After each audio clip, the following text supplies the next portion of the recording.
Hello दोस्तों, कैसे हैं आप सभी का बहुत बहुत स्वागत है।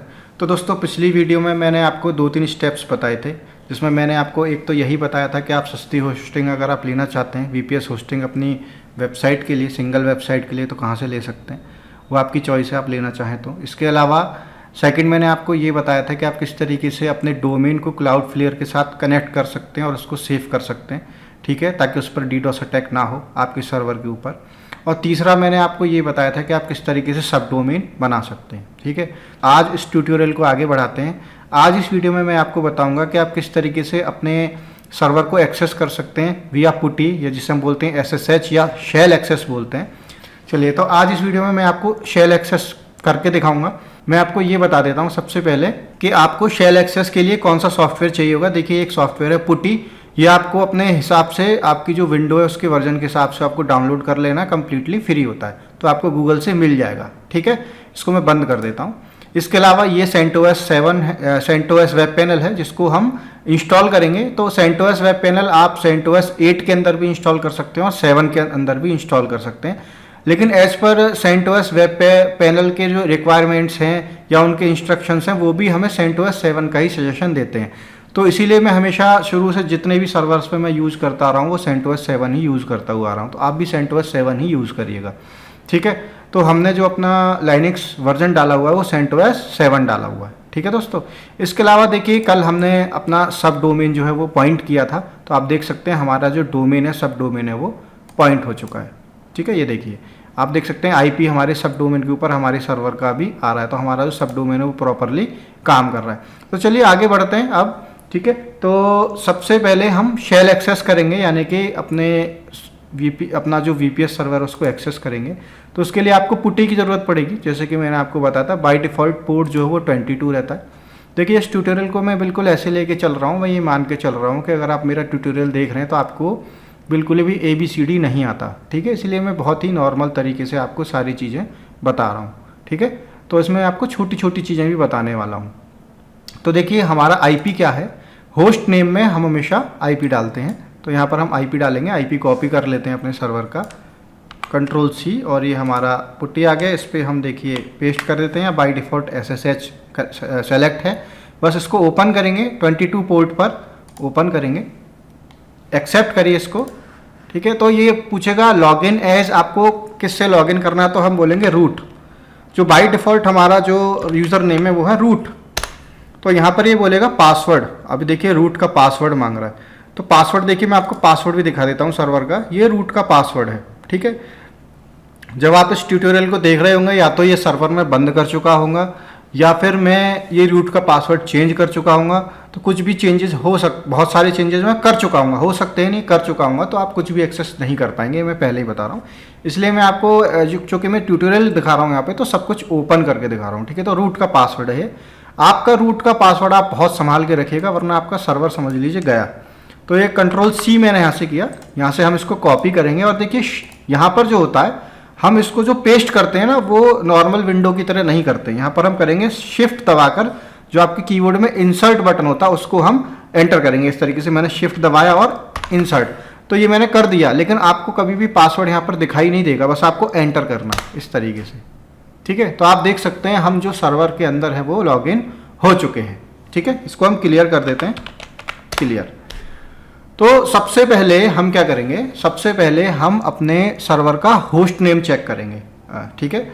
तो हमारा क्या है, जैसे होस्ट नेम मैं आपको दिखाता हूँ, जो हमने सेट किया था वही है, sub.inquality.store। अब एक सवाल और आता है, मान के चलिए आपके पास कोई पैनल नहीं है और आप सीधे होस्ट नेम चेंज करना चाहते हैं, तो किस तरीके से कर सकते हैं अपने सर्वर के ऊपर। सबसे पहले मैं आपको ये दिखा देता हूँ। मान के चलिए मुझे sub.inquality.store बदलना है और इसको inquality.store करना है, तो मैं कैसे कर सकता हूँ। बहुत आसान है, इसकी कमांड है होस्ट नेम CTL, ठीक है, space set dash host name space. अब यहाँ पर जो भी आपको अपना होस्ट नेम ऐड करना है वो आप कर दीजिए। फॉर एग्जांपल मैं कर देता हूँ inquality.store और मैं एंटर कर देता हूँ, तो हमारा होस्ट नेम बदल चुका है। देखिए, अब दोबारा देखिए होस्ट नेम, तो आप देखेंगे होस्ट नेम हमारा चेंज हो चुका है। ठीक है, तो इसी तरीके से आप होस्ट नेम चेंज कर सकते हैं और ये होस्ट नेम परमानेंट चेंज होता है, यानी कि सर्वर रीस्टार्ट होने के बाद भी होस्ट नेम चेंज नहीं होगा। तो इसे वापस सही कर लेते हैं, कुछ भी आप बना सकते हैं।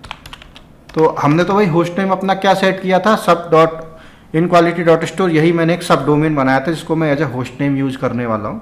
तो मैं करूँगा वापस वही कमांड है, host name ctl space set dash host name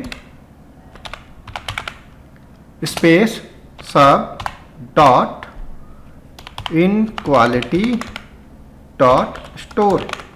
ठीक है, और एंटर। तो ये हमने होस्ट नेम अपना चेंज कर दिया। देखिए दोबारा चेक करते हैं होस्ट नेम, तो आप देखेंगे हमारा होस्ट नेम जो है वो चेंज हो चुका है। ठीक है, अब क्या करेंगे, अब हम अपने सर्वर को एक बार अपडेट करेंगे और अगर 1% इसमें कुछ अपडेट नहीं है तो अपडेट हो जाएगा। इसके अलावा फिर अब हम सीधे अपने चूँकि हम होस्ट नेम सबसे पहले सेट कर चुके हैं, होस्ट नेम आप बाद में भी सेट कर सकते हैं लेकिन पहले ही कर लीजिएगा, मैं आपको सजेशन दूंगा।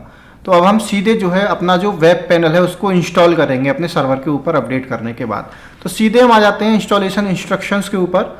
CentOS वेब पैनल है, कम्प्लीटली फ्री है, और अगर आप इसका पेड वर्जन भी यूज़ करना चाहते हैं तो जो सबसे सस्ता है वो लगभग $12 साल का है, यानी कि ज़्यादा महंगा नहीं है। आप ऐसे मान के चलिए लगभग 900 रुपये साल, एक साल में 900 रुपये, जो कोई बड़ी चीज़ नहीं है। ठीक है, तो आपके लिए तो फ्री ही काम कर जाएगा, मैं आपको बताऊं। ठीक है, तो चलिए देखिए यहाँ पर प्रिपरेशन बताया हुआ है, यहाँ सिस्टम रिक्वायरमेंट्स बताई गई हैं।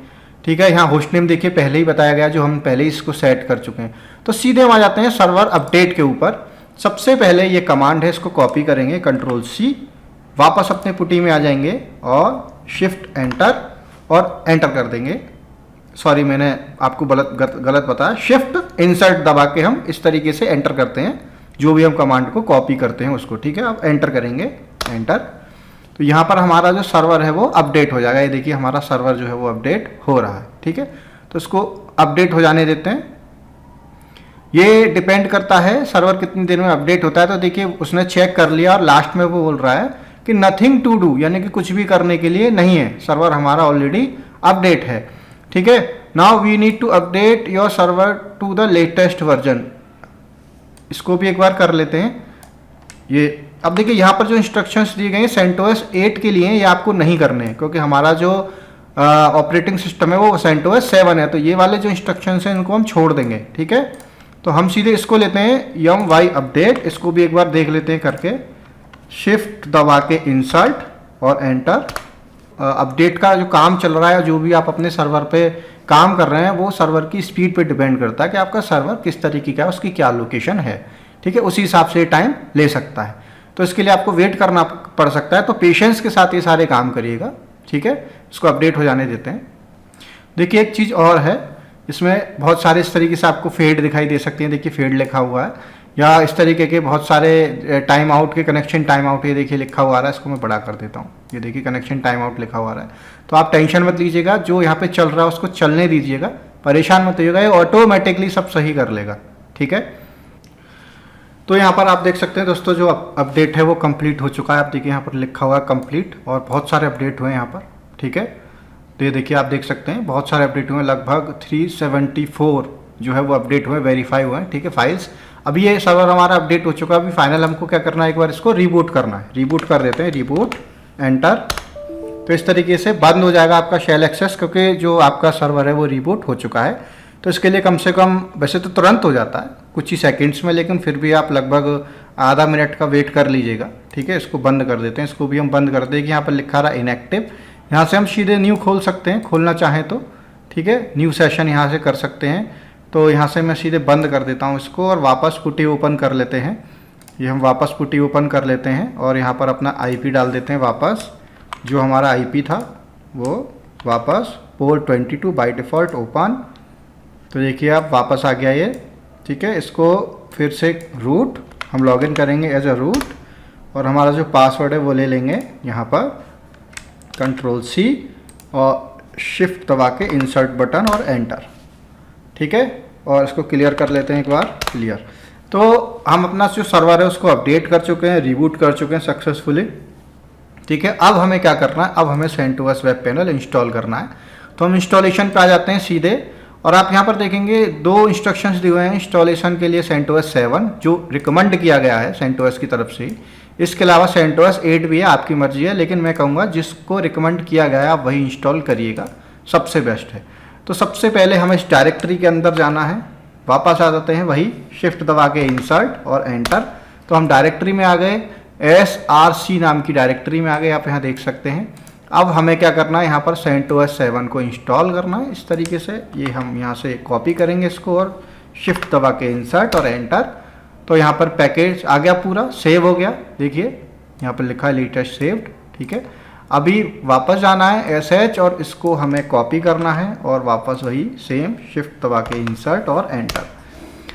तो यहाँ पर जो हमारा वेब पैनल का इंस्टॉलेशन है वो शुरू हो जाएगा और इसमें टाइम लगेगा, ठीक है। जैसे कि मैंने आपको बताया, सब कुछ आपके सर्वर पे डिपेंड करता है। अगर आपका सर्वर बहुत ही फास्ट है, या मैं कहूँ जैसे अगर आप डेडिकेटेड सर्वर पे ये प्रैक्टिकल कर रहे हैं तो बहुत ही तेज़ होगा, लगभग 10 से 15 मिनट ले सकता है, तो वेट करिएगा, ठीक है। मैं वीडियो रोक देता हूँ। तो यहाँ पर दोस्तों आप देख सकते हैं कि हमारा जो वेब पैनल है वो सक्सेसफुली इंस्टॉल हो चुका है। देखिए इस तरीके से लास्ट में आएगा, ठीक है।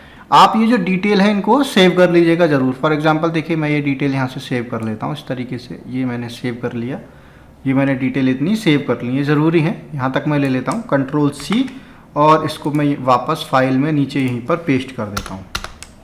ये मैंने सेव कर दी, इसको मैं सेव कर लेता हूँ, ठीक है। और अब एक बार सर्वर को मैं रीबूट कर देता हूँ इस तरीके से, रीबूट, ठीक है। तो हमारा यहाँ पर काम ख़त्म हो गया, फ़िलहाल के लिए काम ख़त्म हो गया, ठीक है। और अभी हम क्या करेंगे, हमारा जो पैनल है, वेब पैनल है, वो इंस्टॉल हो चुका है।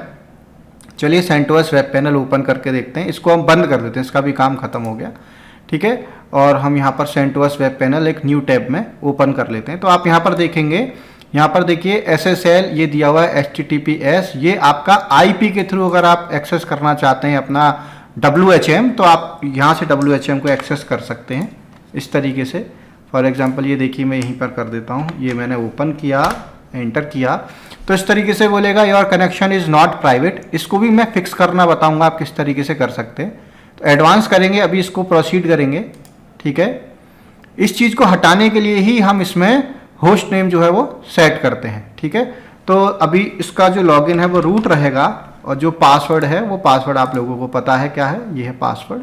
ये हम पासवर्ड डालेंगे Ctrl+C और Ctrl+V, लॉगिन। तो दोस्तों आप देख सकते हैं हम अपने जो हमारा WHM है उसमें हम लॉगिन हो चुके हैं, ठीक है। अभी ये WHM लोड हो रहा है, फर्स्ट टाइम में थोड़ा सा टाइम लेता है, ठीक है। और ये देखिए नीचे सब ओपन हो जाएगा धीरे धीरे, अभी इसको थोड़ा सा टाइम लगेगा लोड होने में, कोई बात नहीं। डैशबोर्ड पर दोबारा आ जाते हैं, एक दो बार आप इसको रिफ्रेश करेंगे तो आ जाएगा, ठीक है, ठीक है। आप यहाँ पर देखिए ये पूरा यहाँ पर दिया हुआ है कौन सा सर्वर यूज़ हो रहा है, या मेल सर्वर है, यहाँ पर आप देखेंगे मेल सर्वर है जो बंद है फिलहाल। यहाँ पर सर्विसेज आ रही हैं जो हमारे सर्वर में चल रही हैं। इसके अलावा यहाँ पर कितनी रैम यूज़ हो रही है वो आप यहाँ पर देख सकते हैं, 2 GB में लगभग इतनी रैम यूज़ हो रही है, ठीक है। और ये रैम बढ़ जाती है, क्यों, जैसे ये आप मेल सर्वर में जैसे ही आप ये स्टार्ट करेंगे ना, मेल वायरस स्कैनर और ये स्पैम असेसिन ये बहुत ज़्यादा रैम लेते हैं, ठीक है। तो इसका भी मैं आपको सॉल्यूशन बताऊंगा।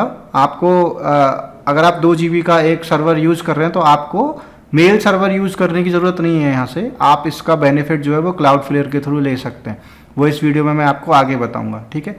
और मैं इसको ऑन करके भी दिखाऊंगा कि कितना फ़र्क पड़ता है इसके ऊपर। तो रियल जो हमारे सर्वर में मेमोरी यूज़ हो रही है वो इतनी है, लेकिन विद कैशे जो यूज़ हो रही है वो इतनी है, ठीक है। चलिए, तो अभी जो है यहाँ पर हमारा WHM जो है वो इंस्टॉल हो चुका है सक्सेसफुली। तो फिलहाल के लिए ये वीडियो मैं यहीं पर रोक रहा हूँ। मैंने आपको ये बता दिया कि WHM किस तरीके से इंस्टॉल करते हैं, ठीक है। नेक्स्ट वीडियो में मैं आपको अब WHM की फुल सेटिंग्स करना बताऊंगा जो बहुत ही ज़रूरी है। आपको क्या क्या करना है वो सारी चीज़ें मैं आपको नेक्स्ट वीडियो के अंदर बताने वाला हूँ, ठीक है दोस्तों। तो फिलहाल ये वीडियो मैं रोक रहा हूँ और मेरा नेक्स्ट वीडियो आप ज़रूर देखिएगा, उसमें आप बहुत सारी चीज़ें समझेंगे। इसके अलावा मैं आपको ये भी बताऊँगा कि फ्री के अंदर आपको क्या क्या लिमिट्स मिलती हैं। अगर आप इसे प्रो कर लेते हैं तो इसमें जो लिमिट्स है वो हटेंगी या नहीं हटेंगी, क्या क्या आपको बेनिफिट हैं, क्या क्या आपको लॉस है, वो मैं आपको इस अपनी नेक्स्ट वीडियो के अंदर बताऊंगा। अगर आपको वीडियो पसंद आ रहा है तो आप लाइक ज़रूर करिएगा। ठीक है, थैंक यू।